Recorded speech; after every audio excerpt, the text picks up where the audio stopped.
الرحمن الرحیم سورة فرقان. سورة فرقان دا مکی سورت او دا سورت تقریبا دا دور دے چې کم دور کې سورہ مومنون نازل دے، تقریبا په مکه کې متوسط دور، دا درمیانه دور چې کمو دا دور کې نازل.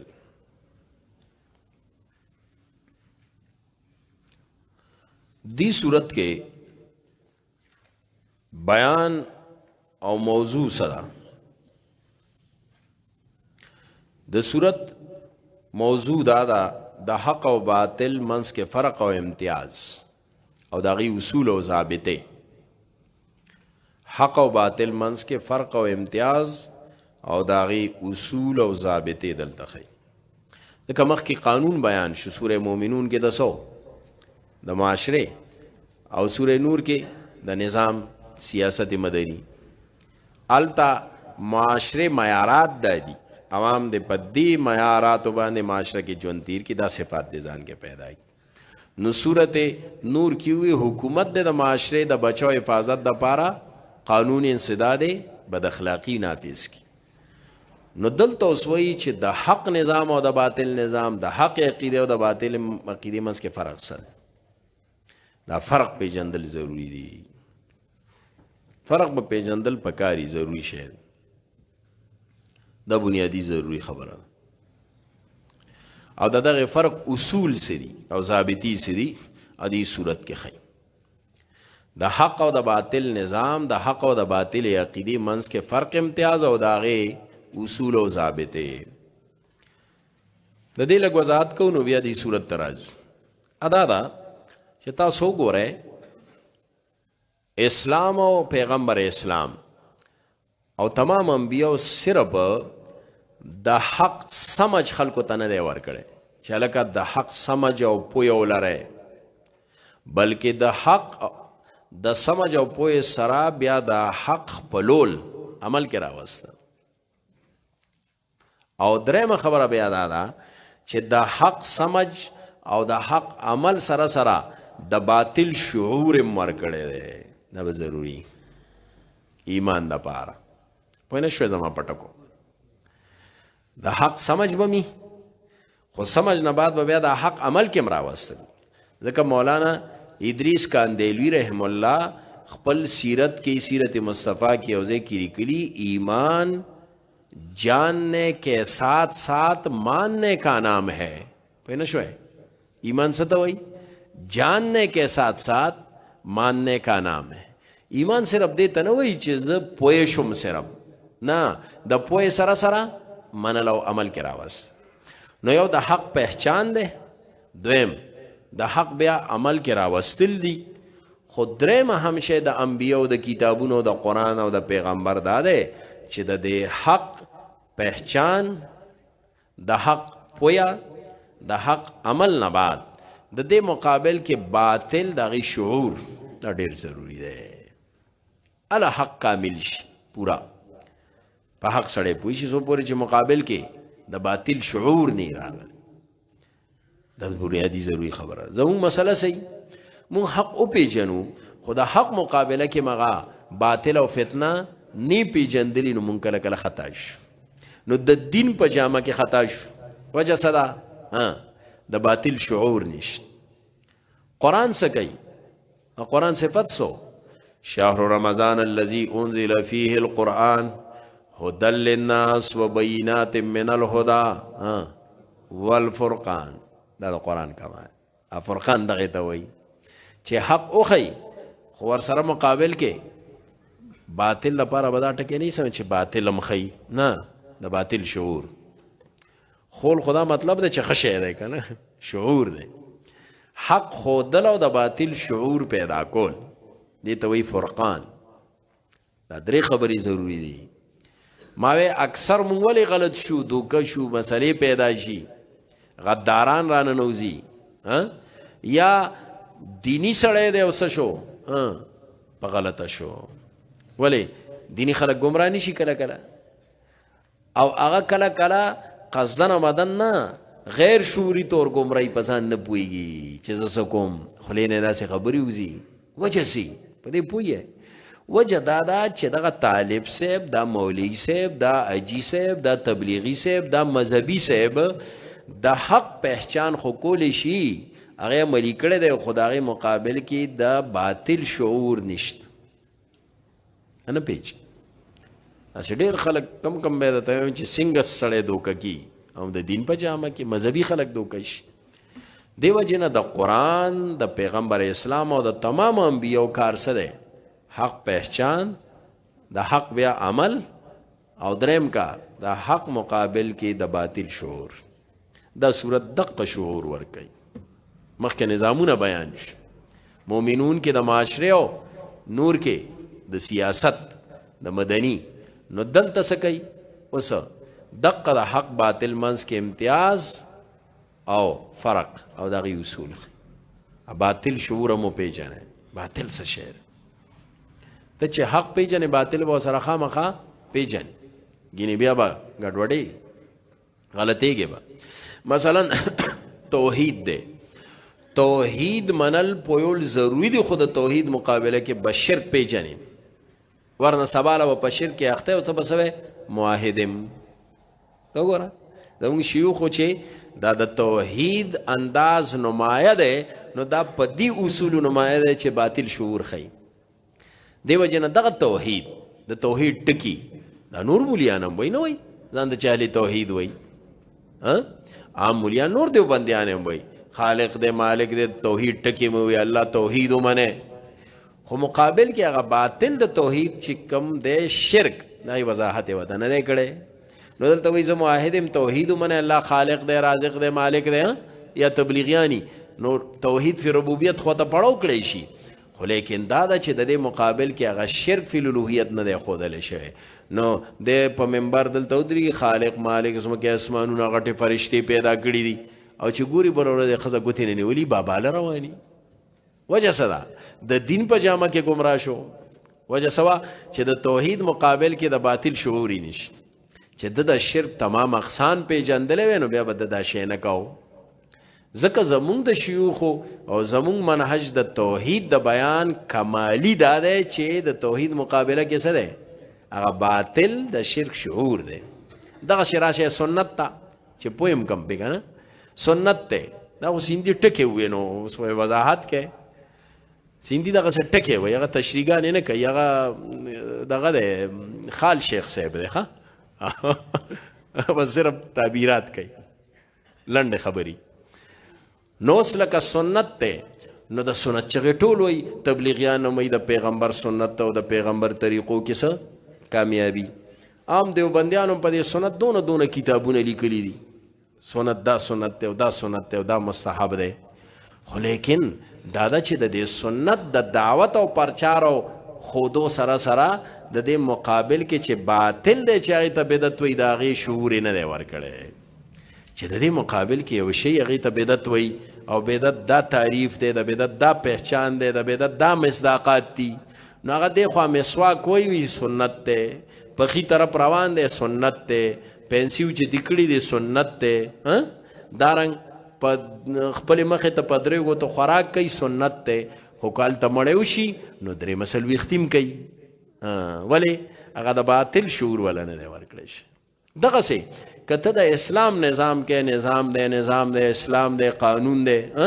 خو بل طرف ته د مقابل کې چې د مغربي کم قانون او نظام دی د هغې شعور دی نه ورکړی دی به نه پوهېږي نوم به د اسلام علي او مغسې جمهوریت ته سر لاندې کړي دا شعور نه دی پیژند پوه شوې داسې د هر شي باره کې نو دارنګ ته وې هلکه صحیح خلکو سره شی حق پرستو سره ملګرتیا وکړئ باطلو فرقو نه ځان وساتئ صحیح فرقې او ډلې سره شی دا خو مونږ ورته ووې خو لیکن بل طرف ته مونږ ورته هغه د باطلو فرقو ډلو په ګوته ښودلو نه کړله باطل شعور هم ورنه که نه سبا نه پوهېږي نو سړی څه شي بلخوا شي مسلماني ورته وښوله آلو سره د جماعت باندې کلک وسه خو لیکن بل طرف ته دا ده چې هغه نور باطل فرقې د وضاحت مونږ نه که د باطل شعور رانغی نو سبا له شیعت نه متاثر شي قادیانیت نه متاثر شي سبا له نور نوی جدید غامدیت نه متاثر شي هغه شعور د باطل وسره نشته دا بنیادی خبره ده. نو دا اصول دي. دقه سوره فرقان سیندی صاحب وی دا کار کوي ځکه شروع وکړه تبارک الذی نزل الفرقان.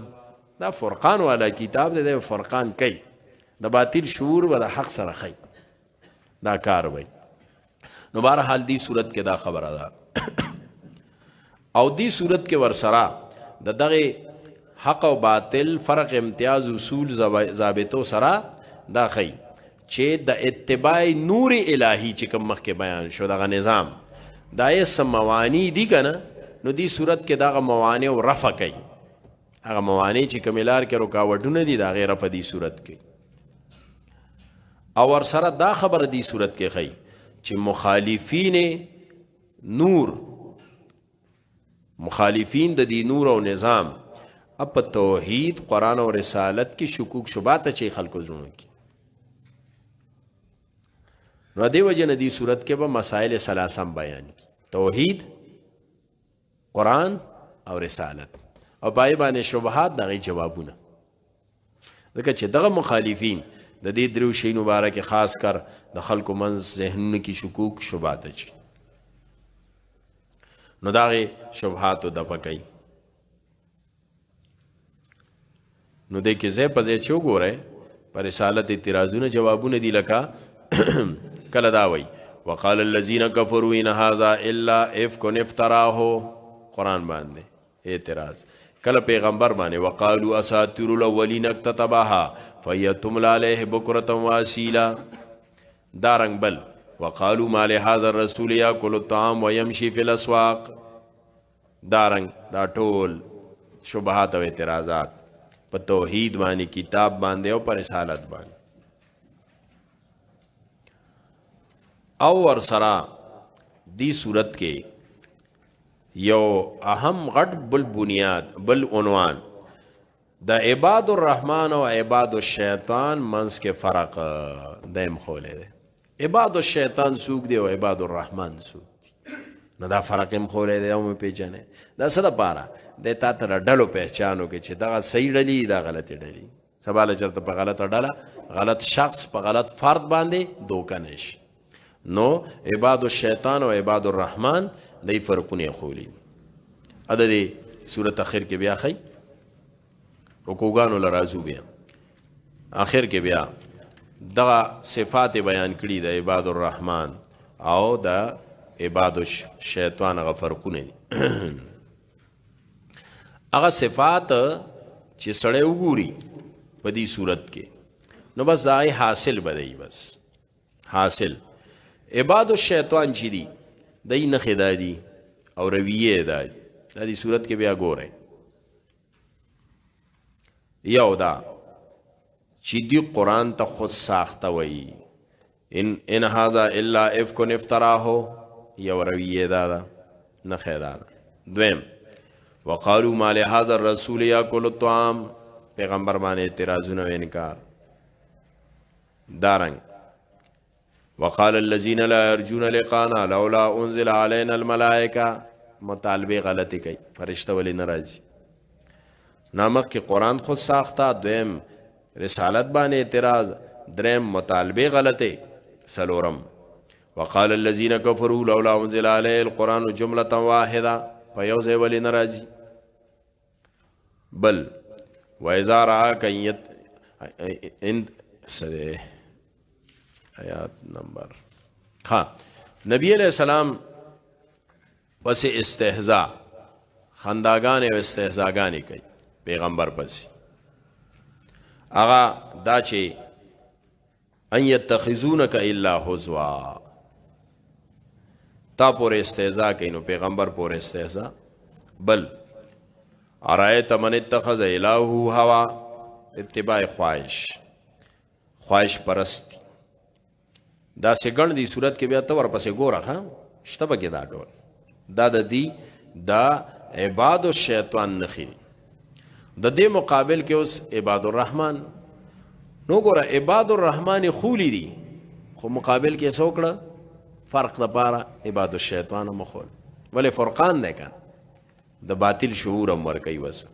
عباد الرحمن کې وګورئ دا څونه صفتونه بیان دي حاصل به دی و عباد الرحمن الذين يمشون على الارض هونا دا څه صفت شه په دې کې وقار سنجیدگی او وقار عباد الرحمن کې یو صفت سي وقار او سنجیدگی وي دا به سنجیدی بے باکا بے ډنګ ونی ته ګوره یمشون علی الارض هونا د تګ به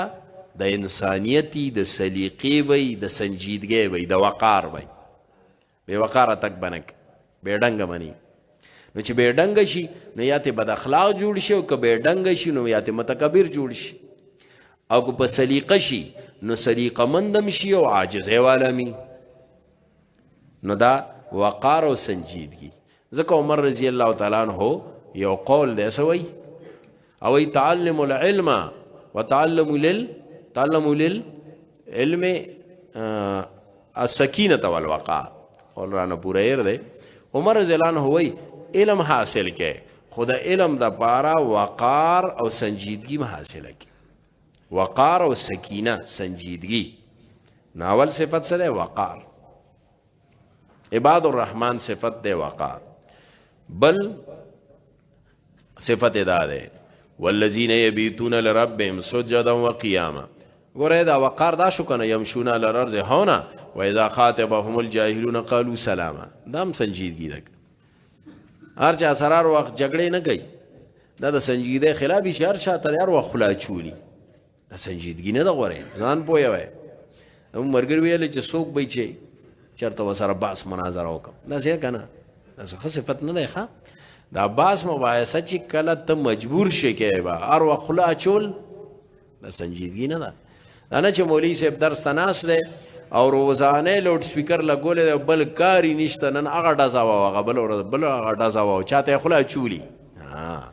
اذا خاطب الجاهلون قالو سلام سنجیدګي ده هغه چې کله سپی دی وی غپل نو بیا به څه کورې کوې هسې به ځان ته شیخ القرآن رحم الله وی د هغه په ریکارډ ده دا خبره چې وی بعضې سړی وی چې څوک شته چې ټوکری مې کي نو ځان به په زور نه ټوکری کوې سنجیدګي به ځان کې پیدا کړي وقار او سنجیدګي ستا به تک د انسانانو وي ستا به خبرې د انسانیت وي خاتم الجاهلون قالو سلامه دا مطلب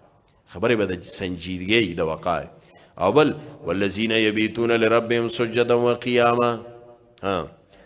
د شپې الله ته ودرېدل عبادت د شپې عبادت د ورځې خو کوي د ورځې خو هر مسلمان کوي خدا خو عباد الرحمن دی نو دی به څه کوي د شپې مدرېږي الله ته شپې عبادت دغه داعیان انقلابیان یادوي که نه دوی به کار کوي لکه څنګه د صحابه کرامو صفت سو رهبان اللیل او فرسان النهار نو چې کوم سړی میدان دعوت میدان انقلاب کې کار کوي نو دا به یبیتون لربهم سجدا وقیاما او بل والذین یقولون ربنا اصرف عنا عذاب جهنم والذین اذا انفقوا لم يسرفوا ولم يقتروا وكان بين ذلك قواما پدې کې به د انفاق صفت بخیل کنجوس بني بخیل کنجوسونو بس دی بیا کار نشي کولی ځکه د دعوت د پاره د سخا مزاج پکاري سخی صفت والا سړی تاسو ګورئ کم سړی په طبیعت کې کنجوسی ده کنه نو چې څنګه دی مال نه لګي داسې دی چاته دینم نه ښیي ای کنجوسی خیال دی نو د سخا دا صفت دا بیا مالم لګی علم هم خورئ دی وجه نه کومو خلکو د مثلا دعوتی تعلیمی کار کې ډیر کار کړی دی دا د دې نښه ده چې دا سړی څه دی دا سخي دی سخاوت صفت پکې هم د علم سخي دی هم د مال سخي نو دا یو بنیادی خبره چې د کې به سخاوت صفت که سخاوت نو د دای نشي جوړی دی د کنجوسی دی وینه د علم د ما سره دا ولی بل جنت ته ځي به زه بستم ولی بل خشو زه بس کافي یم ښه شویم صحیح شویم د کې کنجوسی نو دا سخاوت والا صفت دای له ډېر ضروري دی بنیادی دی او بل صفت والذین لا یعدون مع الله الها آخر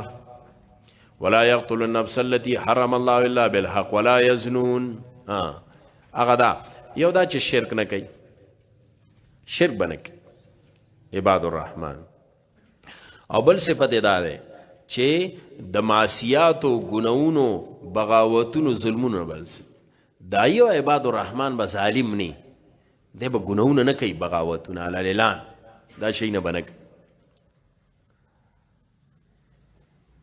دا صفات او دا سنورم دا د عباد الرحمن صفت دی صورت کې بس دغه خبره کوله نو د اوله رکو کې اوس راش دقه خبره کوي چې دا حق باطل منس کې امتیاز او فرقان ناول صورت شروع ادا کړ نزل الفرقان علی عبده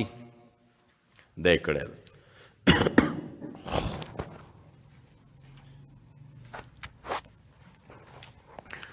او یکدم شروع د سوکړه د توحید او د شرک توحید بیان کو مقابل کې شرک رد کو شعور ورکو ګوره الله الذي له ملك السماوات والارض دا توحید شو نو یکدم شعور د سور کوي مقابل کې د شرک فرق خي لم يتخذ ولدا ولم يكن له شريك في الملك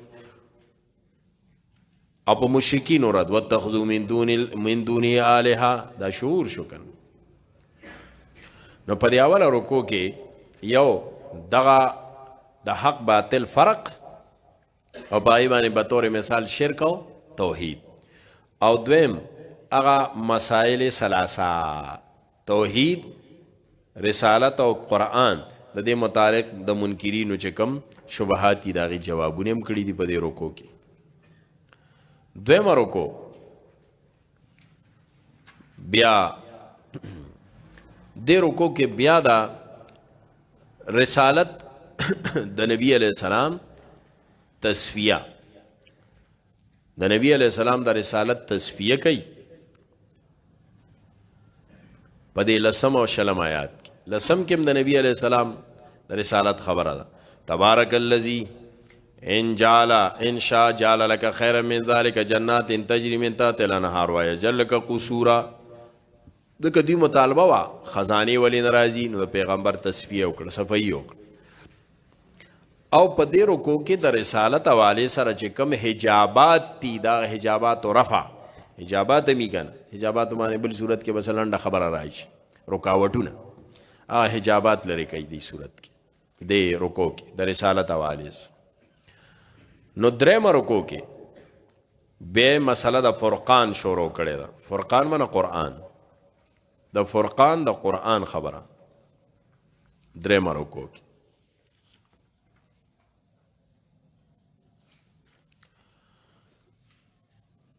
د قرآن متعلق خبرې دی ورکې ټولې وګوره د آیت نمبر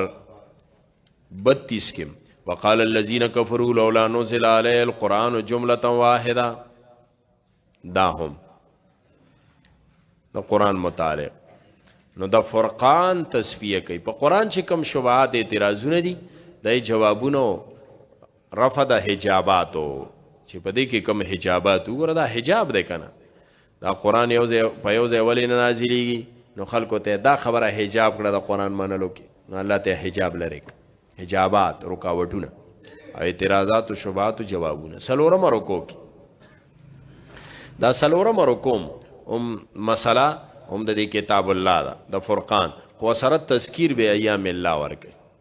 تذکیر به ایام الله د مخکینو قومونو د عذابونو تذکرہ چې وګورئ دغه سه حجابات اعتراضات کول لونی ول پنځم رکو کې بیا تصفیه د مسلې توحید او د هغه حجابات لري کوي شپږم رکو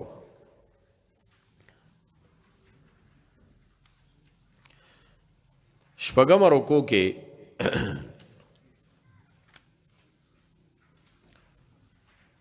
بیا بیان د دغه عباد الرحمن او دغه صفات د فرق د پاره د عباد الرحمن صفات بیانې